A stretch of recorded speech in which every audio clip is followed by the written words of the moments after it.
And we're back, ladies and gentlemen, to a brand new episode, brand new edition, brand new day. Today, it's the Untold. But of course, before we get into the conversation, let me introduce myself. I'm your host, Abdullah Hindiani. And I'm your host, AziadiQ8 and today we're joined by Dr. Mishal Fahim. And honestly, it's amazing to meet someone who studied medicine and persevered through so many struggles to make this degree happen. Because as we know, being a doctor is not an easy thing to do. It is one of the, as someone whose mom is within the medical field, a lot of my family members are in the medical field. The stress that I've seen them, it is one of the, in my opinion, one of the hardest professions to get into. The hard task starts when they're training and it doesn't end until they retire. It's such a demanding field, but it's such a, life-saving field, right? So it's always a great time to sit down with one of them on the Untold to see all about the ins and outs and how they deal with such a high pressure, situation when it comes to these kind of fields. I agree entirely. I think that being a doctor is not an easy thing, and it's kind of the backbone of society as we know it. We need doctors, and to meet someone who chose it as a career, I'm curious to see what she has to say and what she went through to how she became this. And with that, we are going to go on a quick break, so stay tuned. We are back on the Untold, ladies and gentlemen, from that quick break. But of course, we do want to thank you for joining us. And most importantly, Dr. Mishal Fahim, for being our guest today on the Untold. Thank you. Thank you so much for inviting me to this platform. It's been an honor. It's been an honor to be here, sitting on this chair, and especially being on a television that we've been watching since we were kids. So I'm really, really honored and really humbled for being here. I'm so glad to hear that, and it's a pleasure to have you. And I thought we could talk, let's go back to the very beginning. You're a doctor, but what inspired you to first pursue studying medicine? Well, I would say that any doctor that says that it was like my dream to become a doctor would not be so correct, because talking about myself, I personally I shaped my dream according to my parents' dreams. When your parents start dreaming something for themselves, but they themselves cannot fulfill it, so they kind of want you to do it. My father had a dream to become a doctor himself, but because of some financial burdens and all of that, he was not able to do it. And at the same time, my mom, she wanted to become a doctor, but because of the situation that time, she couldn't do it. And ever since I was born, there was this thing in their mind that what we couldn't do, we want our kids to do. And I was the eldest one among the whole family. So it was like the whole eyes were on me, on that small baby. And when I was in grade 4 or 5, they would start calling me Dr. Mishal. That would, boost up that emotion in myself. And from that day, it was like, okay, whatever my dreams, my own dreams are, I'm going to do that. But first, my priority is to fulfill my parents' dreams. And so I shaped my dreams according to their dreams. And alhamdulillah, their dream was not just fulfilled, it was like fulfilled extra, because after me, my sister is also becoming a doctor. So Allah, works in mysterious ways. And sometimes when you have that urge to do something, maybe you cannot do it yourself, but you see your kids doing it, it's a big honor, it's a big pleasure. Alhamdulillah, I chose this field, and I wouldn't do anything else. Even if I get a second life, I would still become a doctor. Yeah, alhamdulillah. I think that's part of growing up, is where when you're a kid, you want to do a lot of things, and your parents are like, no, do this and that. Exactly. Trust us. Years later, you're going to be thanking us. And I think for a lot of people, myself included, Absolutely. now I do come back to my parents. I'm like, well, thank you for not making me pursue this and that. Absolutely. Thank you for setting me on a good path. Absolutely. That now I feel very happy about. Exactly. Alhamdulillah for all of that. I do want to ask you, because being a doctor, being in the medical field, was one of the few professions where you're actively dealing with people, right? You're actively in charge of people's lives, making them better, making them feel better. So when did that change come along, and how did it feel, like from going from studying about patients within books, cases, and then to actually seeing them there real in front of you? Well, it's like reality hitting you on your face. You're in your medical school, you're all like, haha, hoo, we are just studying, we're giving exams, you're passing out, graduation and all of that. But once you're out of that medical college and you have stepped out that boundary where you see that the financial aid from your parents have stopped, and that things that you have studied, you have to practically implement it on real people, and you have to deal with real lives. That's kind of daunting, you know. And I won't say that I'm really confident. Even after studying for so many years, my hands still tremble when I deal with patients, and when I have to diagnose something that, you know, that's life-shattering for those people. And maybe, you know, I act or portray to be very strong and, you know, rock solid, but deep down, when I go home, I do cry. I feel sad. I feel sad thinking about them.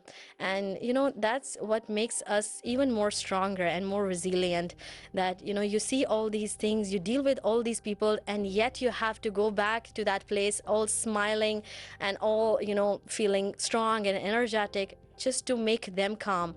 So this is one of the most, you know, kind of a challenging part of being a doctor, that when you graduate and when the books end and the reality hits and you are on your own, there's no parent support, there is no guidance, there's no motivation and nothing, and you just have to do it all by yourself. You have to figure it out. It's like a newborn baby being born and you have to reach your small milestones of talking, of walking, of crawling.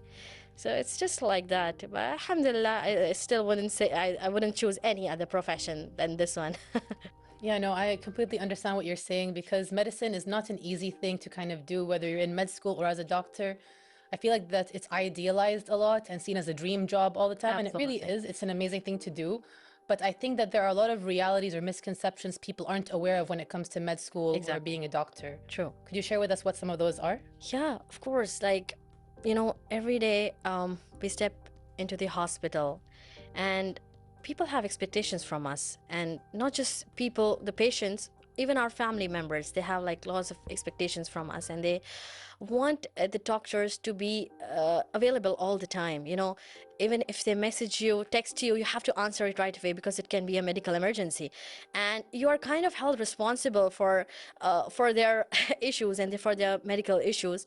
And I feel like people just see that white coat we are wearing, and they do not see beyond that behind this white coat person is a real human being who has feelings, who gets emotional, who is not always able to answer to your questions. I like to quote a really funny incident over here. I went to Pakistan and I was there at a cousin's wedding. I was all dressed up, all dressy, waiting for my food to, you know, arrive on my table. And I just saw two ladies coming towards me, holding files. I was like, no, they won't be coming to me. They actually came to me and say, oh, Dr. Mishal, we just got to heard that you are coming to the wedding, so we thought to bring our medical files, and can you just see our labs? And literally all other people, they were enjoying their food, and I was looking at the CBC, your HB is low, your iron is low, this is low. And this has happened to me multiple times, you know. This is not just one time. So many times, you know, my phone is flooded with messages. So this is something that I really want people to understand, that give them some space. I mean, okay, they are doctors. I mean, okay, they are there to serve humanity, but they are humans too. Just look out for them. When they are sick, talk to them, ask about them. It's not always, you know, necessary to impart your problems upon them. Just ask about them. They're doctors. After all, they're humans, you know. Yeah. So this is one of the, you know, another challenging part of being a doctor, that they do not see beyond that white coat. They just see the coat, that rock solid, hard, stoned doctor who is always there to listen to you, to your problems, to your medical history. Yeah, that's the thing. Yeah, I can imagine. That sounds just, it's too much for me to comprehend. It is, yeah. And you know, I think I can see that from family members in two professions and two professions only, doctors and lawyers. Yeah. There are no office hours. If you know one of them, you're going to be... Exactly. You are a doctor at home and outside. Outside. You are always a doctor. Yeah. So, yeah. But I wouldn't be able to handle that. I'm the kind of person who... I barely answer my phone as it is, so I wouldn't be able to be on call all the time. Well, doctors do not have this privilege, really, because, you know, you can get called any time of the day, any hour, at night, especially when you get calls, that heart attack that you're almost about to get, especially when it's from one of your relatives, you feel like, God forbid, someone has died, like, halas. At 2 o'clock, definitely there's a bad news. It cannot be a good news. Yeah, it's like, so, I can't wait, then, Your heart is always palpitating, because you are that person, you know, that they wouldn't call you to tell something nice or ask you which dress should I I wear? What should I do? What should I eat? They would definitely ask you about some diseases, or they'd call you when they are in emergency. So your heart is kind of in your throat Wow. all the time. Yeah. So yeah. Those late night calls as being a doctor are always worrying. You're probably feeling more worried than the actual patient itself. Exactly. Exactly. We die before they do. Yeah. I mean, I get calls or messages from my parents late night. Before I open the message, I'm like, Bismillah Rahman Rahim. I hope everything is okay. So yeah. I think that's shared, you know, in across all doctors, because even my mom is a doctor and I can see mashallah. all the frustrations within her. You know, Yeah. some patients call her at like 4 o'clock in the morning. Yeah. I'm like, Mom, why do you give them your personal number? She's like, you know, I can't. Sometimes you have to. Exactly. So we do want to thank you all for taking the time, even though welcome. honestly it's got to be annoying after a while, but you do make that sacrifice, and we do want to thank you. Yes. And speaking of which, I remember my mom once she said that one of the most memorable things about her training years, something that completely changed her life, is then when she had a rotation in the psychiatrist hospital. I'm not sure if that's the word. in Yeah, that's English. psychiatrist. Yeah. Exactly. She said that her rotation being there completely changed her outlook on life. Yeah. So I want to ask you about your own training years, training days. Yeah. What experience or moment, you know, changed your life, you know, whether it's for the better or for the worse? Well, I'd say that almost every day when being a doctor, something it teaches you something. You always get to remember something from each day that you've been a doctor. But one thing that I cannot just forget that moment. I was doing my internship in Pakistan, in Lahore, and I was in my medicine ward, and we always like get a lot of patients every day. There are different admissions, so we kind of get used to it. There is no hard feelings about anything. But once I got a patient, and she was a 21-year-old girl. I still remember her face and her name. It was Benazir. Her name was Benazir. She was 21-year-old. She was an orphan, and she was the eldest sister of her siblings, and she was looking after them after the death of her parents. And she was admitted with, generalized abdominal pain. She was vomiting 2 days and all. So we doctors, we just gave a differential diagnosis that maybe she got food poisoning or something and all of that. So we started to run some tests, and she was admitted for around 2 days, and she was really keen to talk to me, because she was one of those very few young patients which I saw myself during my rotations. And she would talk to me. She would tell me about her personal problems and how her parents passed away, and how she's now inclined to getting her siblings married and educated and all of that. And she was she was also from a very humble background. So I would bring some food items from my home, boil eggs and all of that, so that she can eat and get better fast, because there was nobody to look after her. And she that night she told me that, doctor, I want to go home. I want to bring some clothes. I don't feel nice. I just want to take a shower and bring some clothes for myself. I took permission from my consultant, although it was a kind of a big task to discharge a patient in between. But she said, I'll definitely come back. And she went home, and the next day I was like around her bed, and I was asking where is she didn't come back. And the other doctors, they were also concerned that why isn't she back. Anyhow, I just took her file, I took her phone number, and I called on the phone, and her younger sister picked up, and I asked, where is Benazir, why she didn't come back. And she said that she passed away. Oh. And it was that moment that it shattered me. I mean, at that moment I felt like, is this what I'm gonna see all my life? I'm gonna develop a connection with the patient, and they would eventually die. And this young patient, it was really, it frightened me so much. I would call my parents and cry. I would call my relatives and cry. And I was like, no way, I cannot do it if this is what's gonna happen all time. And she was so young. She had so many dreams.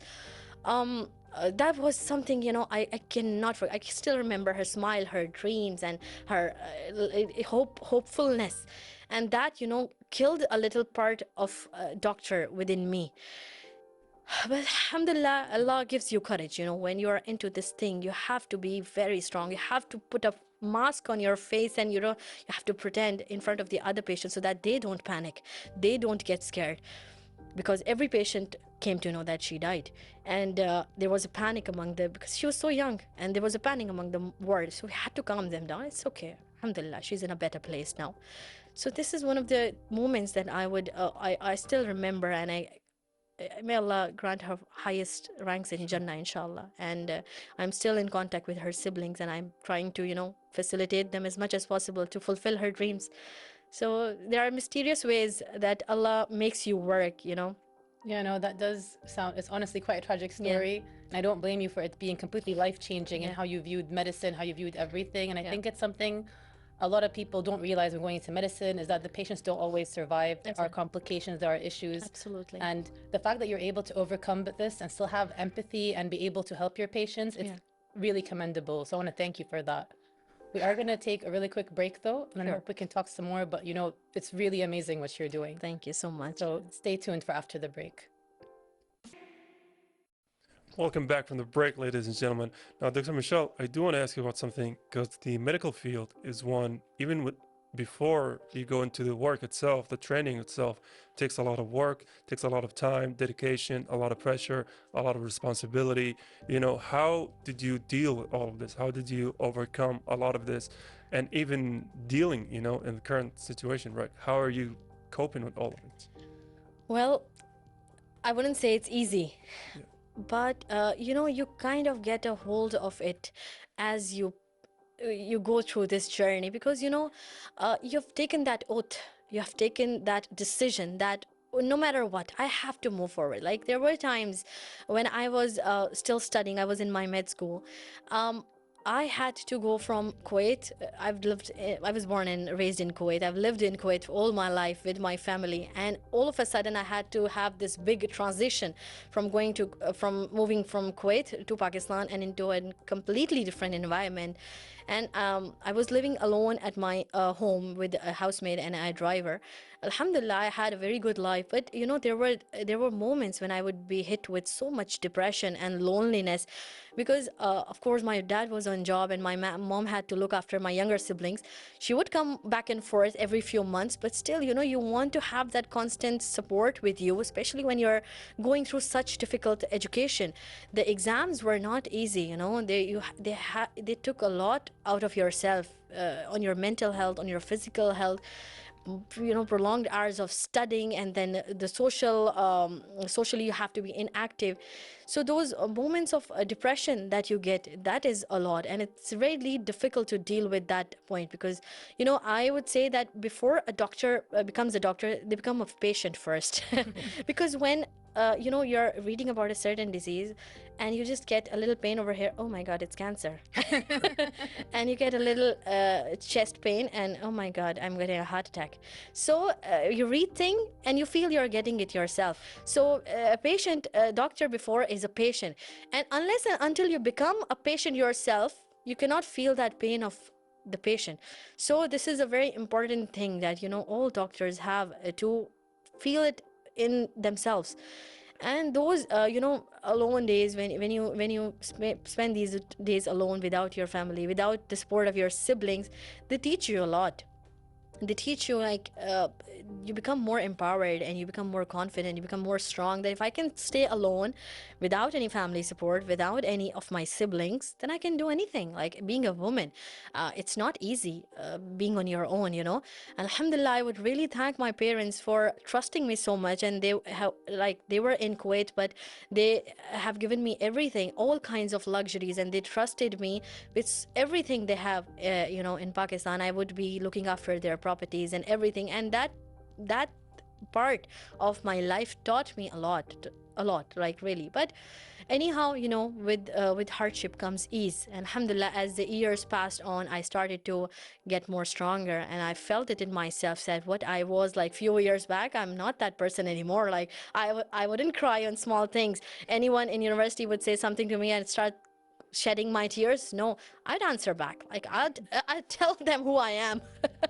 So yeah, of course there are challenges, there are things that you learn, but you start to evolve. Allah has given every human this ability that if Allah gives you hard roads, He gives you strong shoes back. Yeah.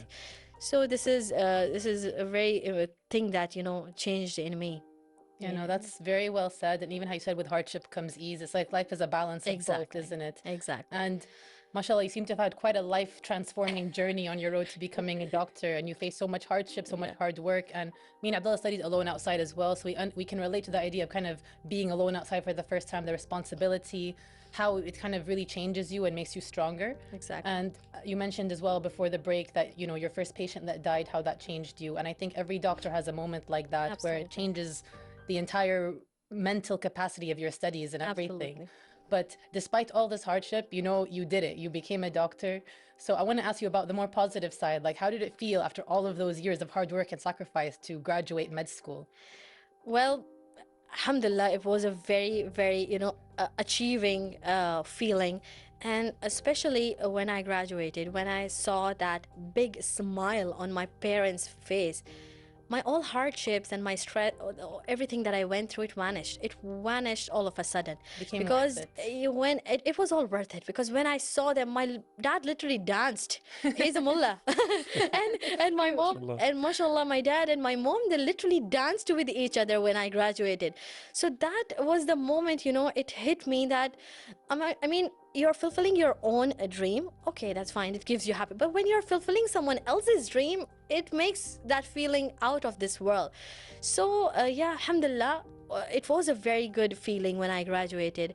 And but the challenges that you start seeing beyond that graduation is really, really, makes you scared. The search of jobs, when you see that your parents are not going to support anymore. Alhamdulillah, I was married that time, so I did not have a problem for support. My husband, alhamdulillah, was there to support me. But you are there, everyone's looking at you. Okay, now this person is graduated, now let's see what he's gonna do. Okay, he studied with his their parents' money, they've spent money, she studied. Okay, now let's see what she's gonna do. And now what she does is what she's doing herself. It's her own achievements. Before, my achievement was a mix of my parents' achievements and my achievements, but now whatever I am, it's because of my own hard work and support of my husband, alhamdulillah. And yeah, so it actually hits you when you're graduated, you're looking out for jobs, you have to stay at home searching for jobs. And when you're spending each day sitting at home and you're not working, it kind of it scares you, because this profession, it needs to be practiced.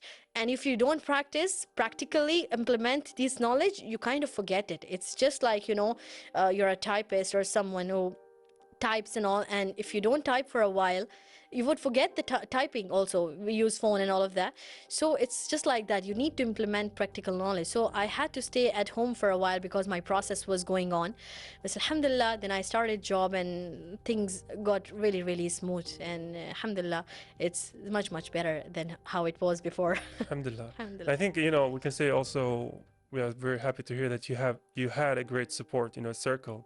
I think that's a foundation of every successful career, to have support around you.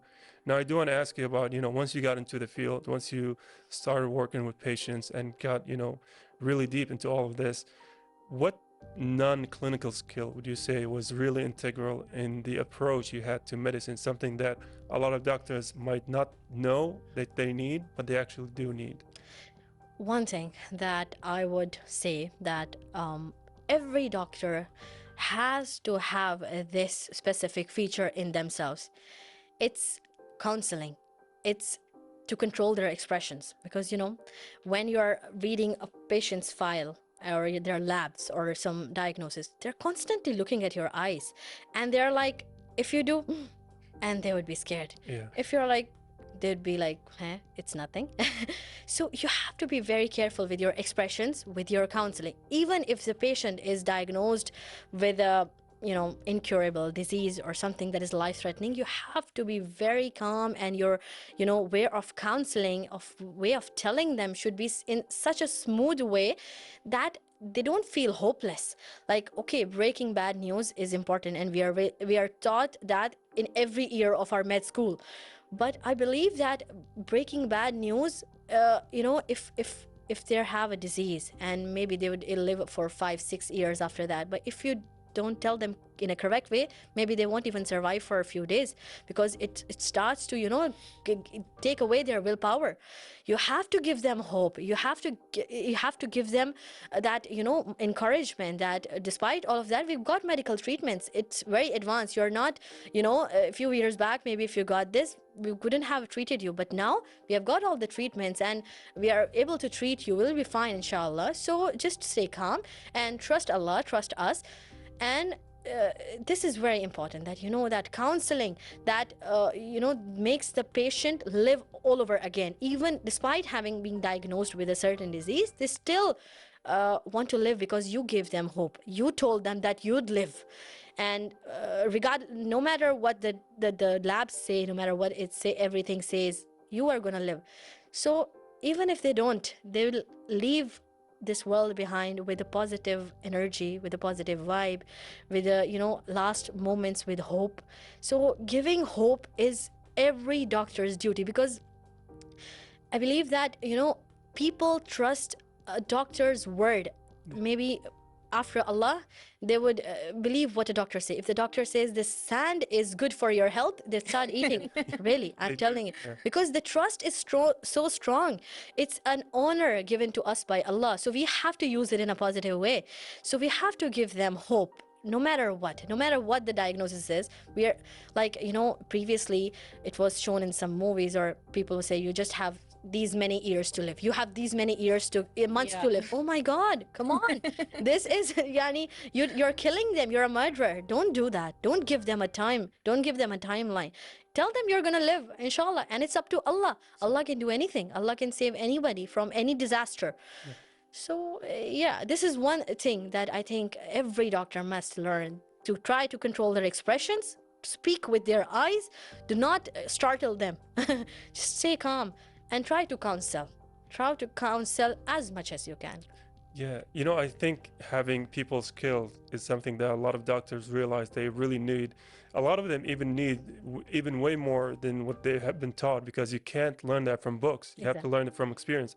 And like you said, like I remember from going to a physician, whenever they do an examination, whenever they have double looks, I'm like, oh, something's going, yeah.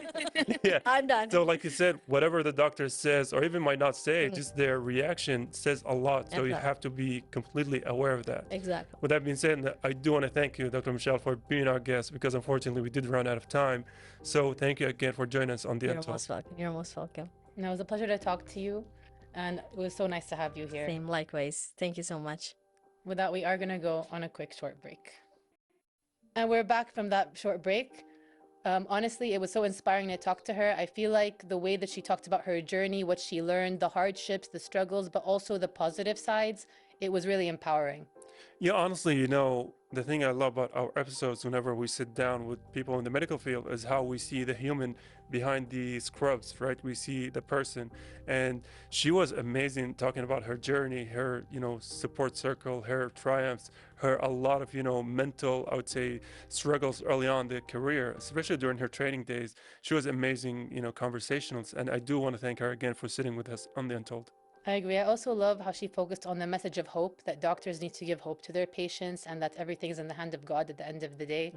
And being able to have that relationship with a client or with a patient is really important. Trust is so important. And it's not something that they really teach you. You only get that with experience.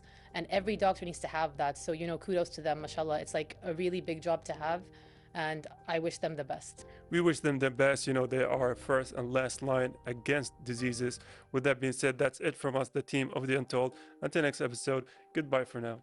Goodbye and see you next time.